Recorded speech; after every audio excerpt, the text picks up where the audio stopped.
6 महीने हो गए इंतज़ार करते करते। आज सीधे सीधे बता भी दो, कब कर रहे हो हमसे शादी? अरे हम प्रॉमिस करते हैं, जैसे ही हमारा तलाक हो जाएगा ना, बस हम पूरी तरह तुम्हारे हैं। ये बात तो हम कब से सुनते आ रहे हैं। अरे तो अगर तलाक नहीं भी हुआ तो तुम्हें पूरी तरह खुश रखने की जिम्मेदारी हमारी, ठीक है?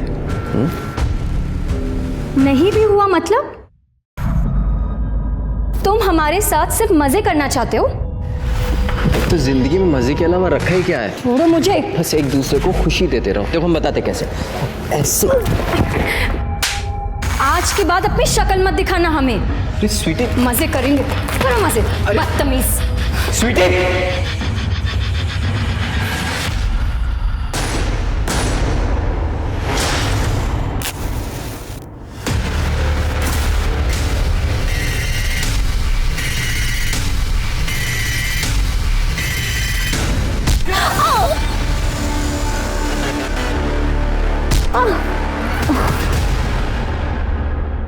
स्वार्थ और विश्वासघात, ये दोनों किसी भी रिश्ते को तोड़ने के लिए, जिंदगियां बर्बाद करने के लिए काफी होते हैं। किसी का चेहरा देखकर उसकी नीयत का पता नहीं लगाया जा सकता।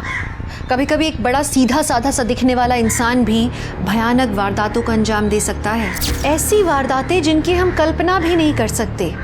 आज की कहानी ऐसे ही दगाबाजों और उनकी चपेट में आई मासूम जिंदगियों की है।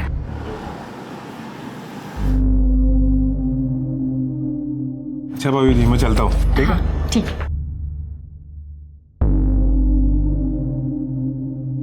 उड़ा लिए गुलछर अपने बॉयफ्रेंड के साथ।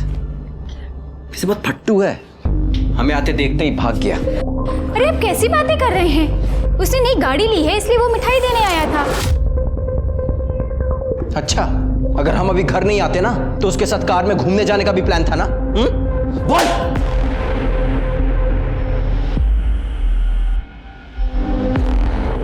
पिंकी बेटा तुम अंदर जाओ।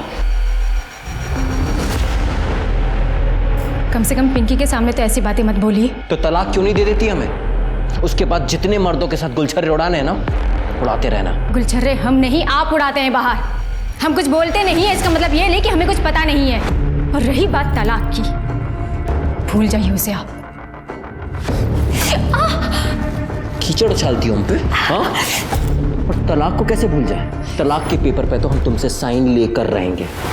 आपका मन हमसे भरा है और आपको तलाक देकर हम अपनी पिंकी की जिंदगी खराब नहीं कर सकते।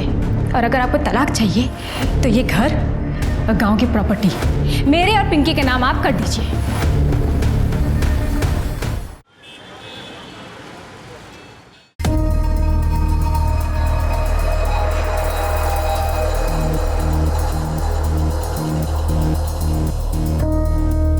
मनीषा,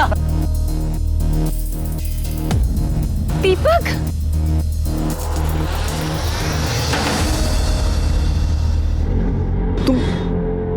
तुम यहाँ कैसे? पूरे 11 साल बाद मिल रही हो तुम्हारी शादी के बाद। हाँ? अरे मैं तुम्हारे पुराने पति पे गई थी, फिर पता चला कि तुम वहां पे रहते ही नहीं हो। वो तो 4 साल पहले ही छोड़ दिया, लेकिन तुम यहाँ कब आई? पिछले साल मेरे पति की एक एक्सीडेंट में डेथ हो गई, फिर माँ बाप के पास आ गई। अब वो भी नहीं रहे तो भाई रवि अब मेरा सहारा है। बच्चे तो कभी हुए ही नहीं। मैं तुम्हारा जैसा प्यार अपने पति को कर ही नहीं पाई दीपक, और ना वो मुझे। खैर छोड़ो, तुम बताओ तुम्हारी बीवी और बच्चे कैसे हैं? मेरी बीवी, उसका होना ना होना सब बराबर ही है। जगह जगह मुंह मारती फिरती है। अब लगता है माँ बाप के आगे जिद कर ली होती तो मैं तुम्हारी बीवी होती दीपक। पर अब तो तुम्हारे माँ बाप भी नहीं है बीच में आने के लिए। हम लोग वापस से एक हो सकते हैं मनीषा। 11 साल पहले जो खुशी हम एक दूसरे को देते थे वो आज भी दे सकते हैं।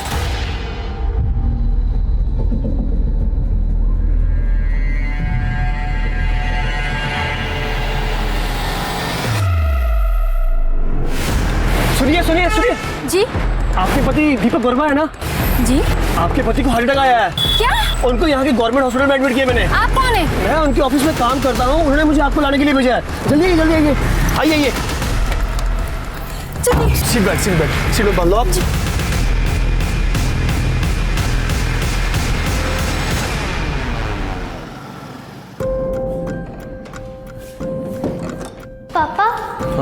माँ कहाँ है? वो कब आएंगी? कब गई थी? दोपहर में। वो फोन घर पे भूल के गई है। आने तो उसको बताता हूँ अभी। आ गई। तुम यहाँ क्या कर रही हो मनीषा?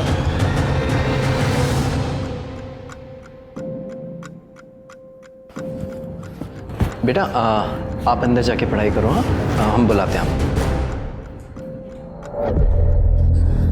तुम यहाँ क्या कर रही हो? कोई देख लेगा तो? देख लेने दो, मुझे किसी का डर नहीं। मनीषा अरे मिठाई तो लाओ। तुम ना मुंह मीठा करो। पर ये कौन है? पहचाना नहीं? ये मेरा भाई है रवि। 11 साल पहले मिले थे तो छोटा सा था और हमारी मदद करने लायक नहीं था, लेकिन अब इसने हमारी मदद कर दी है। तुम्हारी बीवी को हमारे रास्ते से हटा दिया दीपक। सर पता नहीं हमारी बीवी राधा कहाँ चली गई। सर बहुत ढूंढने की कोशिश करी पर कहीं नहीं मिल रही। सर प्लीज कुछ कीजिए सर, हमें समझ में नहीं आ रहा हम क्या करें। तुम निराश मत हो, तुम्हारी बीवी को ढूंढने की कोशिश करेंगे। यादव जी सर। इनकी मिसिंग कंप्लेन लो और कार्रवाई शुरू करो। आइए। Thank you sir. Hello,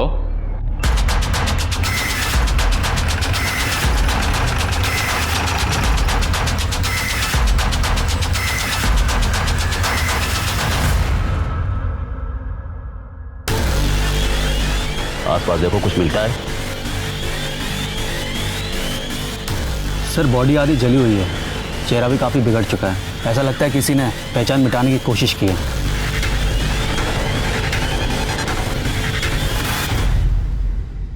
sir ये सैंडल मिला है। कुछ मिला?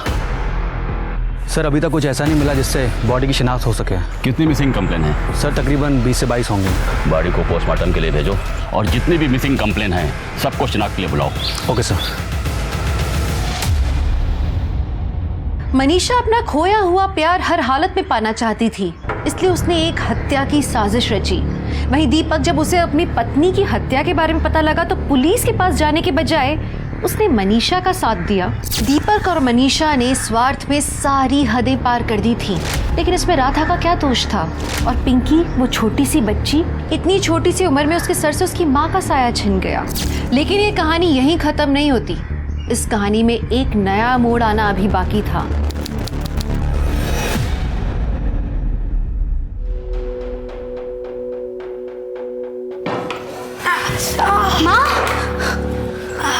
माँ कितनी बार कहा है आपको? हमें बुलाया करो ना, हम हैं ना। बताओ आपको क्या चाहिए? अरे बेटा, इस उम्र में थोड़ी थोड़ी देर में बाथरूम जाना पड़ता है। अब तुझे बार बार तकलीफ देना अच्छा नहीं लगता है। माँ आपने ऐसे कैसे सोचा? बेटी है तुम्हारी, आप हक से बोलो। जिंदगी भर हमें तो तुम्हें संभालना है। आइए आराम से। अच्छा माँ हम चलते हैं, आप ध्यान रखिए अपना। ये लो सामान की लिस्ट, आगे से खुद ही जाना सामान लाने के लिए। इतनी बड़ी लिस्ट थमा दी। प्रकाश ये बाकी के पैसे कहाँ हैं? वो तो खर्च हो गए। क्या 500 रुपये खर्च हो गए? मुझे तुम्हें सामान लेने भेजना ही नहीं चाहिए था। तुम्हें पता नहीं मेरी हालत क्या है? अरे ब्यूटी पार्लर से इतनी इनकम नहीं हो पाती है, और तुमसे ना हम कमाई की उम्मीद ही छोड़ चुके हैं। हम तो कब से कह रहे हैं इस घर को बेच देते हैं, पैसों की दिक्कत भी खत्म हो जाएगी। इतना बड़े घर का करेंगे क्या? एक छोटा सा घर ले लेते हैं और एक अच्छा सा बिजनेस स्टार्ट कर सकते हैं। अरे ऐसे कैसे बेच दे घर? ये हमारा पुश्तैनी मकान है। दादाजी और पापा ने बड़े प्यार से इस घर को बनाया है। काफी यादें जुड़ी इस घर से, हम नहीं बेच सकते ऐसे। उन यादों को अचार डालोगी क्या? माँ की तबीयत देखी है, दिन ब दिन बिगड़ती जा रही है। जहाँ भी बैठती है वहाँ पे कपड़े गंदे कर देती है। कम से कम उन पैसों से माँ के लिए एक अच्छी नर्स रख सकते हैं। प्रकाश अगर तू नौकरी कर लेना तो भी इस घर की हालत सही हो सकती है, समझा? हाँ मेरे काम करने से सब ठीक हो जाएगा, पर ये घर मत बेचना। तो फिर से शुरू हो गया, और मेरे जीते जी ये घर नहीं बिकेगा, समझे?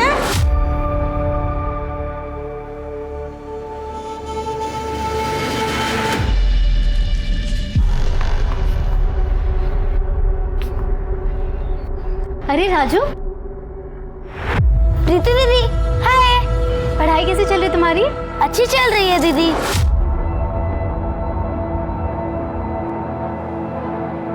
ये लो तुम्हारी चॉकलेट। थैंक यू दीदी। ए, क्या कर रहा है उधर? स्कूल नहीं जाना? चल अंदर जाओ और जाके तैयार कर। ए, है क्या हाथ? क्या ये? चॉकलेट। कितनी बार कहा है अजनबी लोगों से कुछ मत लिया कर। समझ में नहीं आती बात एक बार में। चल अंदर।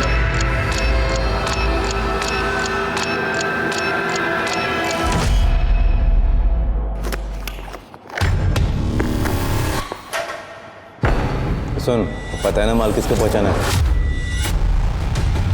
पता है चाचा, लेकिन कल तो ऐसा लग रहा था कि पुलिस वाले अंकल हमें पकड़ लेंगे। चुप कर। छोटे बच्चे पर कोई शक नहीं करता। काम करेगा तो खाना मिलेगा, नहीं तो बहुत मार खाएगा। समझ में आ रही बात? ठीक है। चल फटाफट दे क्या। शाबाश।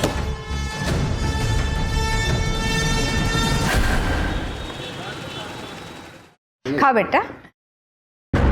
अरे प्रीति, आओ बेटा आओ, तुम्हारी राह देख रहे थे। नमस्ते बुआ जी। नमस्ते बेटा।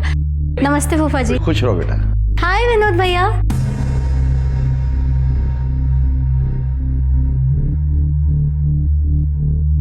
मैं ना कहती थी कितनी अच्छी जोड़ी लग रही है दोनों की। जोड़ी? ये सब क्या चल रहा है माँ? हमें कुछ समझ नहीं आया। अरे प्रीति बैठ बैठ। वो क्या है ना प्रीति, विनोद हमें बहुत पहले से कह रहा है कि हमको प्रीति से ही शादी करनी है। हमें तो कोई ऐतराज नहीं है। लेकिन माँ हमें ऐतराज है। विनोद हमारा कजिन भाई है, बचपन से उसे भैया कहते आ रहे। अब ये अचानक से पति कैसे मान लूं मैं? सब जानते हैं कि विनोद हमारे जेठ का लड़का है। उनके स्वर्गवास होने के बाद हमने विनोद को गोद ले लिया था। अरे तुम्हारा भैया कहाँ से हुआ? अब कितना अच्छा रिश्ता है ना, घर की बात घर में रहेगी। ये सब हमसे नहीं हो पाएगा। प्रीति प्रीति बेटा अचानक ये सब बात सुन के परेशान हो गई होगी। थोड़ा वक्त दो उसको सोचने के लिए। तू बैठ बेटा। ए प्रकाश उठ, ले समोसा का। बैठ बैठ बैठ। घनश्याम क्या से लाया हूँ, बहुत पसंद है ना तुझे? खा। प्रीति, तुम शादी के लिए इनकार क्यों कर रही हो? तुमको पता है ना, हम तुमको बचपन से पसंद करते। बचपन में खेल में हर बार तुम हमारी पत्नी बनती थी। तब की बात और थी, खेल था वो। हमने तुम्हें कभी उस नजर से देखा ही नहीं है। देखो प्रीति, मेरा दिल मत तोड़। तुम्हें चाहिए तो और समय ले लो। हम सब सोच समझ कर कह। बहुत हो गया तुम्हारा नौटंकी। अगर तुमको शादी नहीं करनी है ना तो ये घर बेच दो। ये घर हमारे भैया और पापा का है, इसमें हमारा भी हिस्सा निकलता है। सुन रही है ना आप? हमको हमारा हिस्सा चाहिए। ये सब कह के काहे को बात बढ़ा रही हो? देखो कितने परेशान हो गए तुम। दिमाग थोड़ा शांत रखा करो, सब ठीक हो जाएगा। अब प्रीति को भी थोड़ा वक्त दो सोचने के लिए। जल्दी क्या है? अब खाओ बेटा, तुम समोसा खाओ। लो लो। अरे खाओ बेटा।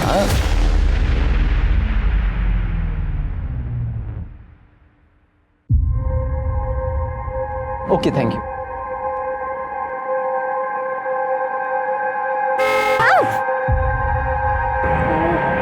Sorry I am sorry. आपको चोट तो नहीं लगी ना? नहीं नहीं, मैं ठीक हूँ, कोई बात ये नहीं। श्योर ना? हाँ मैं ठीक हूँ। अच्छा सुनिए, मेरा एक बिजनेस है। I mean MK adult diaper की जो एजेंसी है ना, वो मेरे पास ही है। उसी की मैं डिलीवरी करने आया था यहाँ पे। अगर आपकी पहचान में कोई एडल्ट हो जिनको इस तरह की कोई ज़रूरत हो तो प्लीज़ बताइएगा। वो हमारी माँ बीमार रहती है, तो क्या आपका प्रोडक्ट उनको काम आएगा? बिल्कुल आएगा। और सबसे अच्छी बात तो ये है, बहुत ही रीजनेबल है और कंफर्टेबल भी। ये बुजुर्गों को ध्यान में रखकर ही इसे बनाया गया है। वेट वेट वेट, ये लीजिए। ठीक है, कितने पैसे हुए? अरे नहीं, ये तो सैंपल है। आप इसे लेकर जाइए, अपनी मम्मी को बोलिए इसे इस्तेमाल करें। अगर वो कंफर्टेबल होंगी तो नेक्स्ट ऑर्डर आप जब देंगी ना तब मैं पेमेंट ले लूँगा। ओके ठीक है, थैंक यू। आपका पता? जी वो कस्टमर फॉर्म भरवाना पड़ता है ना, ये देखिए। अच्छा लिखिए। Thank you.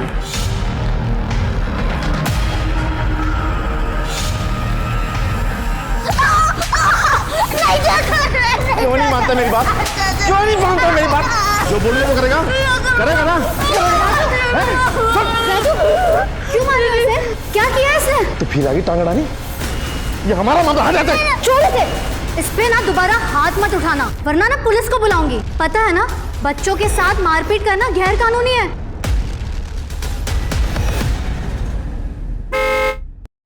प्रीति जी। ओह हाय।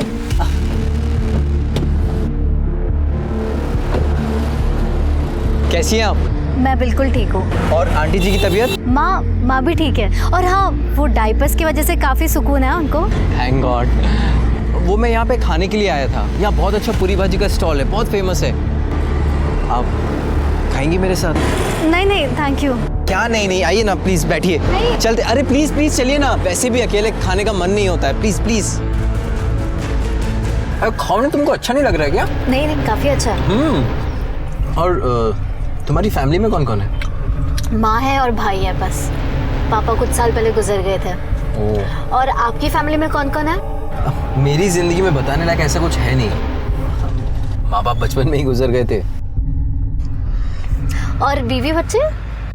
मैं तो खुद अभी बच्चा हूँ। वैसे कोई लड़की मिली ही नहीं आज तक, लेकिन हाँ, जिस दिन मिलेगी ना उस दिन डायरेक्ट शादी ही कर लूँगा। प्रीति? विनोद? कौन? विनोद? विनोद? अरे निकल रहा हूँ ना, एक मिनट। विनोद? क्या हुआ? क्या तूने? तू क्या करता है इसके साथ? हमारी होने वाली बीवी है, समझ गए? विनोद जी क्या बदतमीजी है।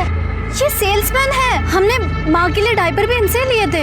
हम जानते हैं इन्हें। मिल गए थे तो पूरी भाजी खाने आए थे बस। पूरी भाजी? प्रकाश लेके जा इसको। चल हम करवाते हैं तेरी आशिकी। चल बैठ। क्या देख रहे हो बे? प्रीति के आसपास भी नजर आए ना, जिंदा गाड़ देंगे तुमको। ये जो डायपर लेके घूमते रहते हो ना, वो तुम्ही को पहनना पड़ेगा, समझ गए? चल निकल।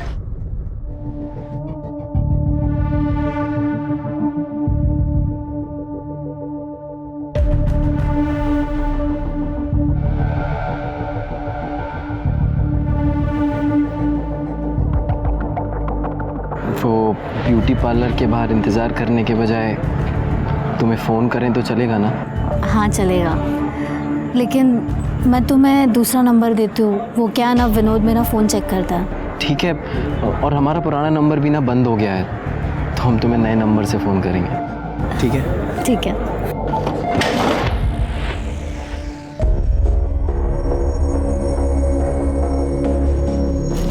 भैया दिन में ये सप्लाई का काम और रात को चौकीदारी, दो काम करके दिमाग भर आ गया है। पर क्या करें, परिवार के लिए सब करना पड़ता। चंदन फ़ोन दे जरा अपना।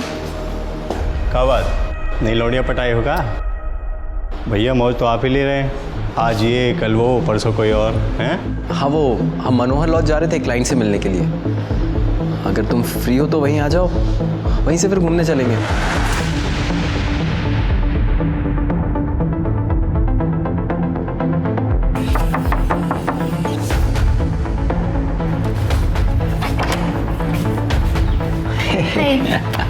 कम। दीपक तुम्हारा क्लाइंट कहाँ है?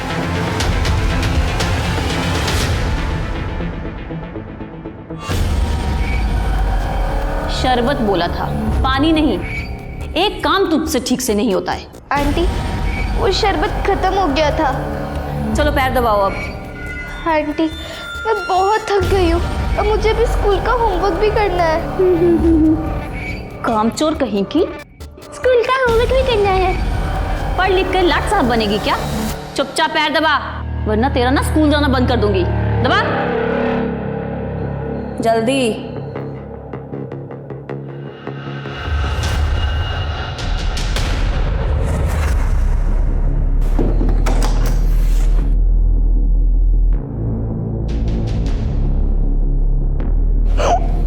क्या हुआ? पापा, आंटी मुझसे बहुत काम करवाती है, मुझे होमवर्क भी नहीं करने देती। बेटा वो तुम्हारी माँ है, माँ की तो सेवा करनी चाहिए ना। चलो जाओ अभी अंदर जाओ, और आगे से ना इन सब बातों के लिए मुझे परेशान मत करना, ठीक है? चलो जाओ। आज भी खाना बाहर से खाकर आए हो दीपक? अरे आज भी ज़्यादा काम था इसलिए बाहर ही खा लिया। दीपक, जब से मैं प्रेग्नेंट हुई हूँ तुम मुझे अच्छी तरह देखते भी नहीं हो। तुम्हारा कहीं बाहर चक्कर तो नहीं चल रहा है ना? कितना शक करती हो तुम? हम अभी भी सिर्फ तुमसे प्यार करते हैं, और अगर सबूत चाहिए तो चलो अंदर। अरे इस हालत में नहीं दीपक, डॉक्टर ने मना किया है। तुम्हारे ना यही नखरे पसंद नहीं है मुझे। दीपक!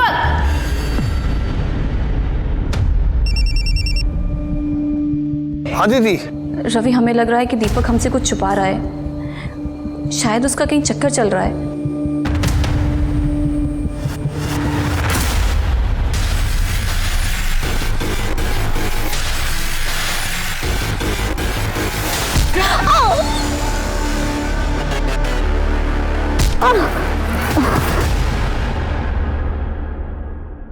सर, हमारी बहन प्रीति कल शाम से घर नहीं आई है। उसके ब्यूटी पार्लर से पता चला है कि वो कल 6 बजे वहाँ से निकल चुकी थी।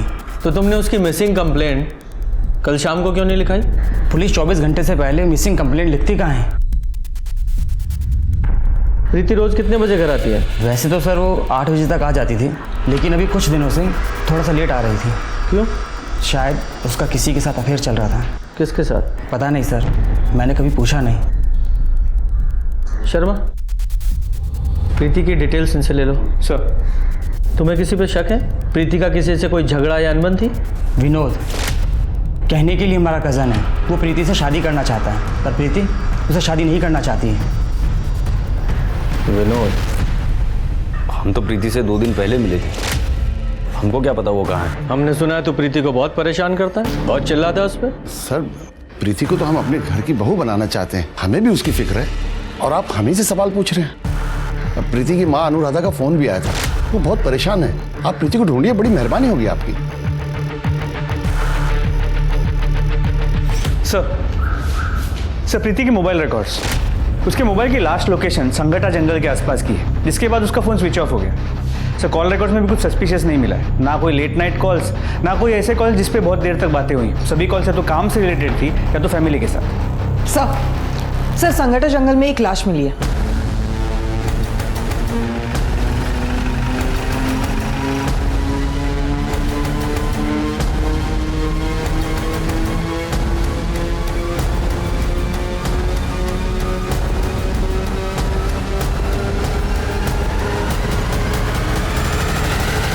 जरा चेक करो, जरा आसपास चेक करो। सर, ये तो प्रीति है। जिसका डर था वही हुआ।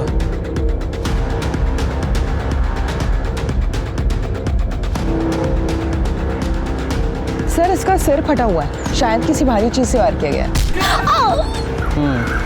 सर, ये सैंडल देखिए, मतलब वो सैंडल भी प्रीति की थी और वो यहाँ से कुछ दूरी पे मिली। सर, वहाँ से यहाँ तक घसीटा जाने का, खींचने का कोई भी निशान नहीं है, मतलब बहुत ज़्यादा चांसेस है प्रीति यहाँ भागकर पहुँची। हाँ, तो ये प्रीति यहाँ जंगल में क्यों भाग रही थी? कहीं ऐसा तो नहीं कि प्रीति का किसी ने किडनैप कर लिया हो और बाद में जब उसका किडनैपर यहाँ उसे मारने के लिए ला रहा हो तो ये बचकर भाग निकली? किडनैपर ने उसका पीछा किया और इस स्पॉट पे आके उसे दबोच लिया और मार डाला। सर, ये मोबाइल और ये पर्स मिला है। मोबाइल को एविडेंस बैग में डालो और साइबर सेल में भेजो। सर। नहीं सर, कुछ नहीं है। गुप्ता, बॉडी को पोस्टमार्टम के लिए भेजो। सर।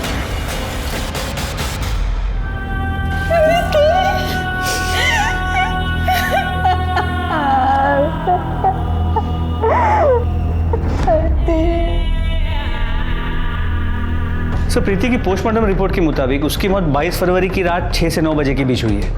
मौत की वजह सर पे भारी चीज, मतलब हथौड़े जैसी किसी चीज से कई बार वार किया गया है। शर्मा, प्रीति की 22 फरवरी की सारी टावर लोकेशन निकालो और सीसीटीवी फुटेज का क्या हुआ? सर, जंगल के आसपास तो कोई सीसीटीवी कैमरा नहीं मिला। प्रीति के घर के आसपास कुछ कैमरास मिले हैं, एक टीम उसकी फुटेजेस को खंगाल रही है। सर, हमने प्रीति की ब्यूटी पार्लर क्रॉस चेक किया, लेकिन प्रीति अपने पार्लर से करीब 6 बजे के आसपास निकल गई थी। फिर वो संगठा के जंगल में कैसे पहुंची?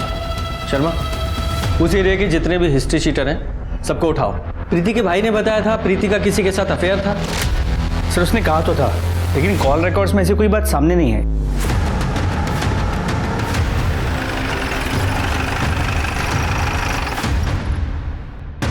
सर माँ, घर की तलाशी लो।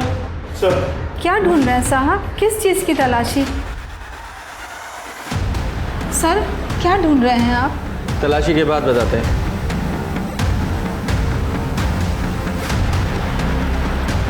सर ये फोन मिला। ये फोन किसका है? ये तो प्रीति का ही फोन है, पर सर वो इसे इस्तेमाल नहीं करती थी।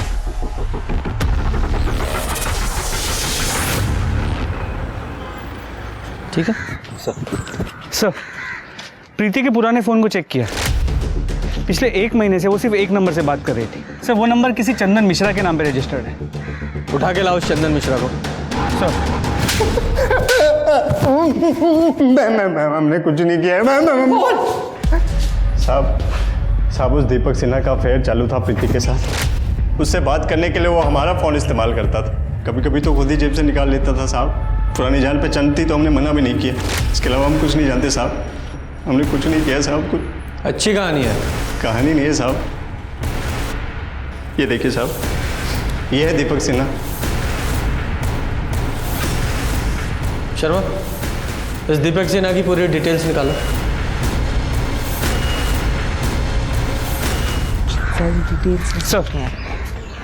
सर दीपक सिन्हा के बारे में कुछ इंपॉर्टेंट बातें पता चली। दीपक सिन्हा की 2 शादियां हुई। उसकी पहली बीवी राधा 8 महीने पहले 14 जून को अचानक से गायब हो गई। दीपक सिन्हा ने शिवनगर पुलिस स्टेशन में उसकी मिसिंग कंप्लेंट भी दर्ज की। लेकिन सर ताज्जुब की बात यह है कि राधा के गायब होने के 1 महीने के अंदर दीपक ने दूसरी शादी कर ली, मनीषा के साथ। इंटरेस्टिंग। सर अभी दीपक मनीषा और अपनी पहली बीवी से हुई बेटी पिंकी, उनके साथ शिवनगर में ही रहता है। शर्मा, शिवनगर पुलिस स्टेशन में जाके पता करो कि राधा मिसिंग केस का क्या हुआ। सर जिस दिन दीपक ने राधा की मिसिंग कंप्लेन लिखाई थी, उस दिन कमला नगर में एक जली हुई लाश मिली थी। चेहरा पूरी तरह जला हुआ था। पोस्टमार्टम रिपोर्ट से पता चला 25 से 30 साल की औरत थी। गला घोंटकर उसको मारा गया। मैंने कुछ लोगों को बुलाया था बॉडी की शिनाख्त के लिए।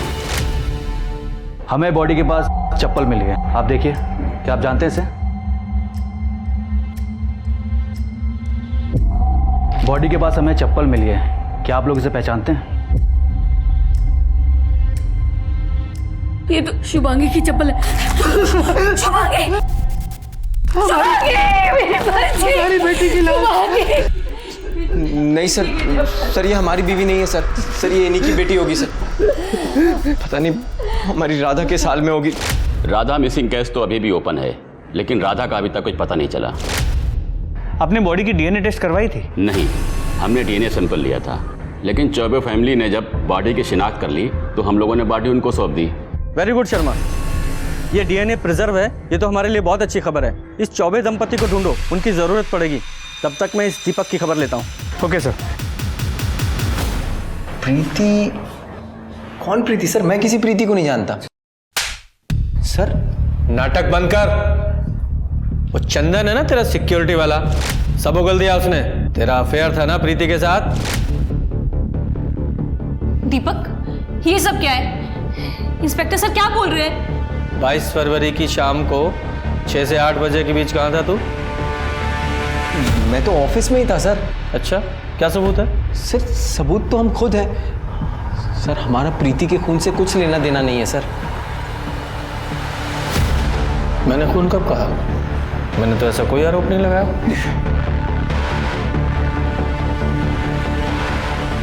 वो तुम्हारी बेटी?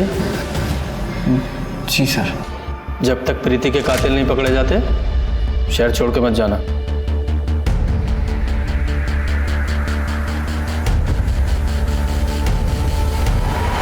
आपकी बेटी शुभांगी के केस के बारे में आपसे बात करनी थी। उसका कोई फोटो है आपके पास? जी सर, हम बहुत परेशान थे। हमने उस चप्पल को देखकर उस जली हुई लाश को अपनी बेटी मान लिया था। लेकिन सर, हमें लगता है कि हमारी बेटी आज भी जिंदा है।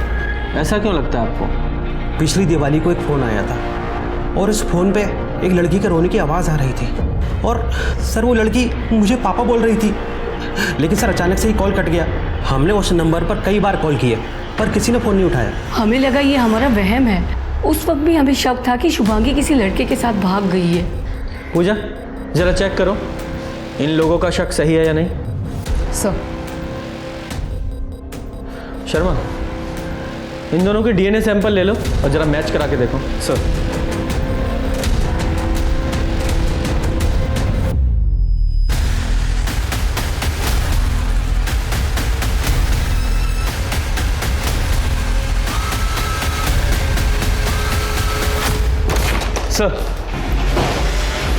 सर मेडिकल रिपोर्ट, जली हुई बॉडी शुभांगी चौबे की नहीं है। तो वो डीएनए दीपक सिन्हा की बेटी पिंकी से मैच करा के देखो। सर दिवाली के दिन चौबे फैमिली को जो कॉल आया था वो नागपुर के रमेश नगर के पीसीओ से किया गया था। ये नागपुर पुलिस को कांटेक्ट करो और देखो ये शुभांगी जिंदा है या नहीं। सर।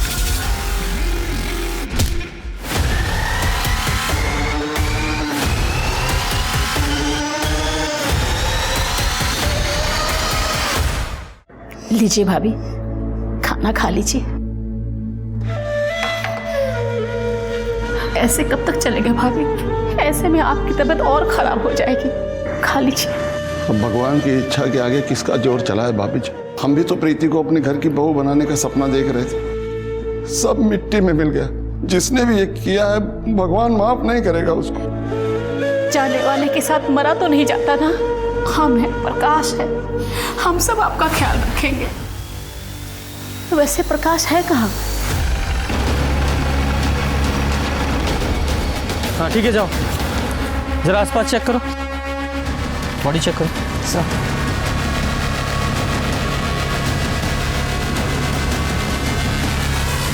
सर ये तो प्रकाश है, प्रीति का भाई। एक ही परिवार के दो लोगों का खून होना ये कोई इत्तेफाक नहीं हो सकता। जरूर इसके पीछे कोई गहरी साजिश है। सर इसके सिर पे भी वार किया गया है, घाव गहरा नहीं है, लेकिन ये चद्दर पे खून के निशान है और सर ये गले पे रस्सी के निशान है। ये देखकर लग नहीं रहा है ये क्राइम सीन है, लगता बॉडी को यहाँ लाकर डंप किया गया है। सर ये चद्दर पे से बाल मिला है। इसे लैब में भेजो सर, और चादर को भी लैब में भेजो और बॉडी को पोस्टमार्टम के लिए भेजो।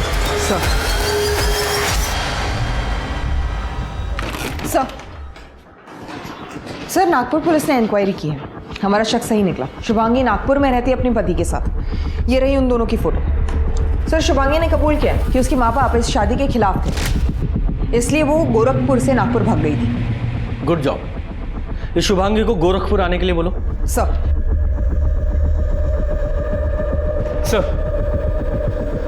उस जली हुई बॉडी का डीएनए दीपक की बेटी पिंकी के डीएनए से 50% मैच करता है। वो बॉडी राधा की ही थी।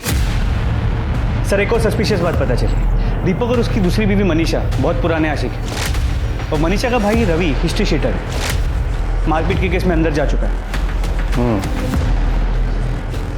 ये दीपक सिन्हा ने अपनी पत्नी राधा की मिसिंग कंप्लेंट 14 जून 2019 को दर्ज की थी ना? जी सर। ये मनीषा और उसके भाई रवि की 14 जून 2019 की डिटेल्स निकालो। चल बैठिए। मैम आपको कोई गलतफहमी हुई है। मैं प्रेग्नेंट हूँ और इस हालत में मैं किसी का खून कैसे कर सकती हूँ? और वैसे भी उस दिन तो मैं डॉक्टर के पास गई थी। चुप, एकदम चुप रहे। 8 महीने पहले शिवनगर पुलिस को जिस औरत की जली हुई लाश मिली थी वो तेरी बीवी राधा की थी और ये बात साबित हो चुकी है। तू बताएगा या तेरे हलक से निकलवाऊं? साहब हमने नहीं मारा उसको, साहब इसने मारा है उसको। साहब झूठ बोल रही है साहब, मैंने किसी को नहीं मारा साहब। 14 जून जिस दिन राधा का मर्डर हुआ, तेरे मोबाइल के टॉवर की लोकेशन उसी एरिया की थी जहां में उस औरत की जली हुई बॉडी मिली थी। पूरी इन्फॉर्मेशन है हमारे पास।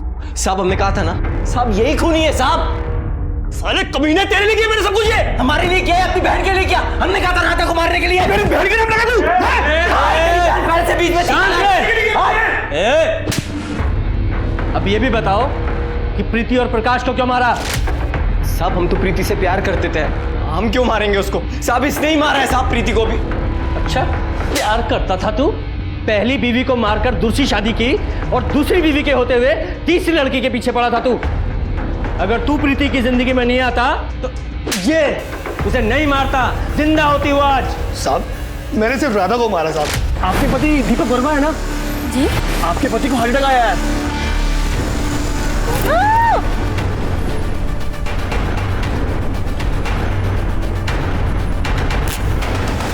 उसके अलावा मैंने किसी को नहीं मारा साहब। साहब इसे नहीं मारा होगा ये। 22 फरवरी की शाम 6 से 9 के बीच कहाँ था तू? साहब मैं तो शादी में गया था साहब। और तू कहाँ था? हम ऑफिस में थे साहब। शर्मा जरा पता लगाओ कितना सच बोल रहे हैं दोनों। और गुप्ता जरा अच्छे से खातिरदारी करो इनकी। नहीं साहब, नहीं साहब, साहब हमने कुछ नहीं किया साहब। जाना साहब प्रीति से। नहीं साहब आराम सर सर शुभांगी को शिवनगर पुलिस स्टेशन में स्टेटमेंट देने के लिए भेजा और ये प्रकाश की पोस्टमार्टम रिपोर्ट। सर रिपोर्ट के हिसाब से उसकी मौत गला दबाने की वजह से हुई थी, लेकिन मौत से पहले उसके सिर पे किसी भारी चीज से वार किया गया था। सर प्रकाश के चद्दर पर उसके अलावा और किसी के भी हेयर सैंपल्स मिले। सर आनंद नगर में जो सीसीटीवी कैमरास मिले थे उनमें से 2 कैमरा की फुटेज में कुछ ऐसा मिला है जो काफ़ी सस्पिशियस है। दिखाओ सर। ये देखिए प्रीति इस कैमरा के सामने से करीब 6:35 पे गुजर रही है और इस कैमरा के सामने वो करीब 7 बजे पहुंच रही है। मतलब सर उसे 25 मिनट लगे। लेकिन जब हमने इसके पहले के दिनों की फुटेज को कंपेयर किया तो ये डिस्टेंस कवर करने के लिए वो सिर्फ 10 मिनट ले रही थी। मतलब 15 मिनट के लिए ये प्रीति कहीं रुकी थी। लेकिन सर उस रास्ते पे सिर्फ एक बंद घर है, वहाँ क्या करने गई? अब ये तो पता लगाना पड़ेगा।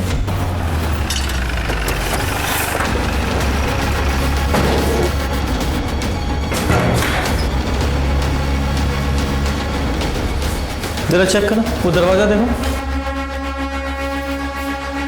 शर्मा जरा चेक करो।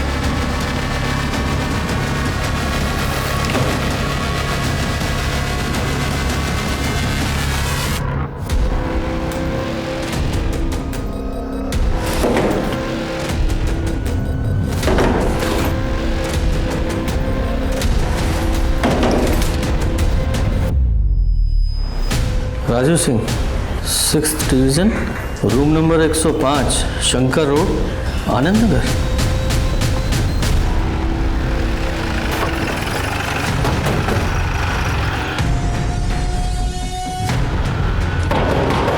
कौन है? बोलो। दरवाजा तोड़ दोगी? तलाशी लो जरा। सर हुआ क्या सर? ये क्या हो रहा है सर? ये सर मैं इज्जतदार आदमी हूँ, आप ऐसा कर नहीं सकते। इज्जतदार आदमी है तू?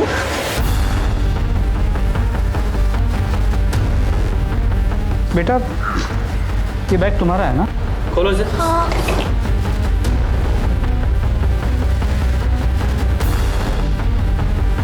तुम्हारे बैग में ये कट्टा कहाँ से आया? पता ना कहाँ से आया। कट्टे स्मगल करने के लिए बच्चे का इस्तेमाल करता है तू? हाँ? बोल बोल। सर ये देखिए क्या मिला। इज्जतदार आदमी है तू?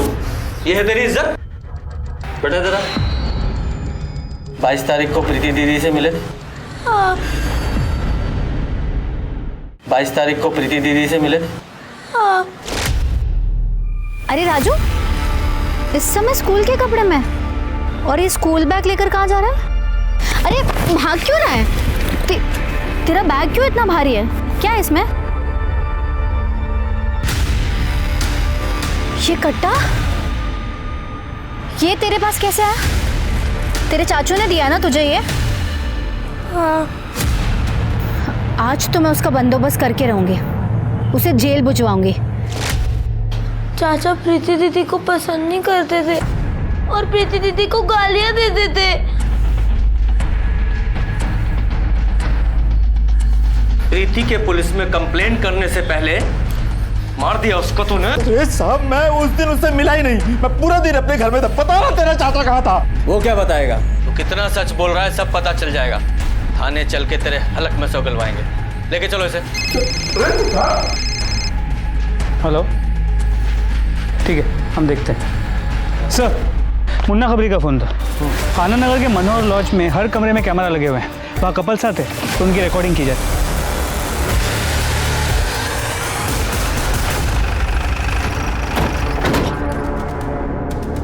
शर्मा, मैनेजर को लेके आओ। पूजा, हर एक रूम में बताओ कि हिडन कैमरे लगे हुए हैं, कोई पैनिक नहीं चाहिए।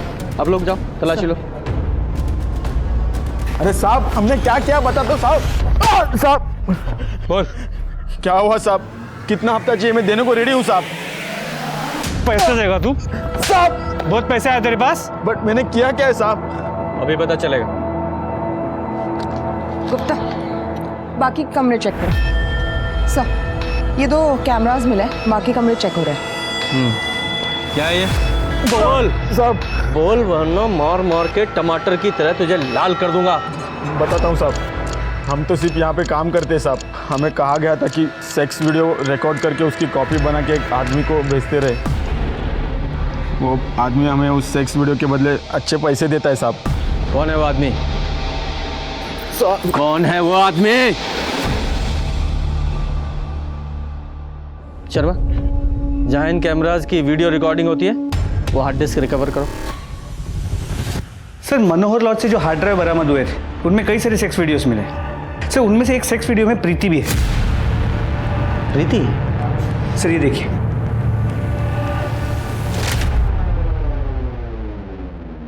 कोई नहीं है, सिर्फ मैं हूं, तुम्हारा आशिक। प्लीज दीपक, ये सब मत करो। अरे प्रीति, प्यार करते हैं हम तुमसे, और कुछ नहीं होगा। दीपक प्लीज दूर जाओ। कुछ नहीं होगा प्रीति, मैं बोल रहा हूँ। दीपक मुझे छोड़ो। देखो, शादी के बाद ये सब ठीक है, लेकिन उसके पहले कुछ भी नहीं। मुझे घर जाना है। नहीं, मुझे प्रीति हमारी बात सुनो। सॉरी, अब वो गलती हो गई हमसे। प्यार करते हैं तुमसे इसलिए थोड़ा सा बहक गए थे, पर तुम्हारी मर्जी के बिना हम तुम्हें कभी हाथ भी नहीं लगाएंगे। सच कह रहे हैं। और जल्दी हम तुम्हारे घर आएंगे शादी की बात करने। सच? हाँ, प्रॉमिस।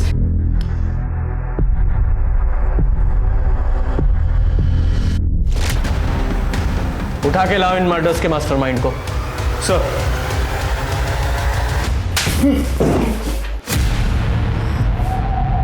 सीधे सीधे सच्चाई बताओगे या और मार खाओगे? बता रहे हैं। उस लॉज से हमने जब नए वीडियो का स्टॉक मंगाया तो उसमें हमको प्रीति भी दिखी। हमारा माथा घूम गया, इसलिए घर जाते हुए प्रीति को हमने बात करने के बहाने गाड़ी में बैठाया और जंगल के पास लेकर गए। ये सब काम करती हो तुम? होटल में जाके रंगरलियां मनाती हो, कल को रास्ते में खड़े होकर धंधा करोगे? ये घटिया काम तुम्हें पसंद है, पर मेरा बेटा नहीं। देखिए फूफा जी, हमसे ना तमीज से बात कीजिए, और ये हमारा पर्सनल मामला है, आप बीच में मत पड़िए। प्रीति, तो जिसके साथ मुंह काला कर रही है ना होटल में, वो दीपक वर्मा, शादीशुदा है वो। 2 शादी की है उसने। उल्लू बना रहा है तुझे। झूठ बोल रहे हैं आप। और ये वीडियो दिखा के आप क्या बताना चाहते हैं? लॉज में कैमरा लगा हुआ था ना, ये सब आपको कैसे पता चला? आप पहले खुद के कैरेक्टर को देखो कि आप कैसे हो। फूफा जी, आपकी जो ये असलियत है ना, मैं सबको बताऊंगी। देखना, मैं सबको बताऊंगी।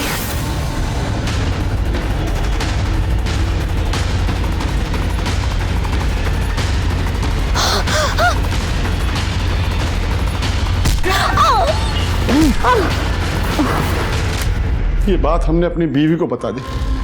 पहले तो ये हम पे बहुत गुस्सा हुई, फिर इसको बदनामी का डर लगा तो। सुनो जी, हमको ना इस शहर छोड़कर चले जाना चाहिए। अरे पुलिस वाला बहुत होशियार होते हैं, अगर उनको पता चल गया कि प्रीति का खून आपने किया है तो जिंदगी भर जेल में सड़ोगे फिर। कितनी बार तुमसे कहा है कि ये बातें मुंह से मत निकाला करो। हमने मारा प्रीति को। देखो प्रकाश, पुलिस के पास जाएंगे और सब कुछ सच सच बता देंगे। हमारी बात सुनो ना प्रकाश, हम समझा रहे ना तुमको क्या हुआ था।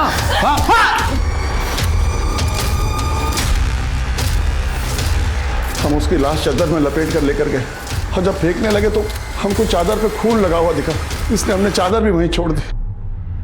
अब वही चादर तुम्हें फांसी के फंदे तक पहुंचाएगी। उस चादर पे तुम्हारे बाल मिले हमें। इन दोनों के खिलाफ दोनों मर्डर की चार्जशीट बनाओ। सर, प्रीति और प्रकाश के खून के आरोप में चरणदास और उसकी पत्नी सुमन को सजा मिली।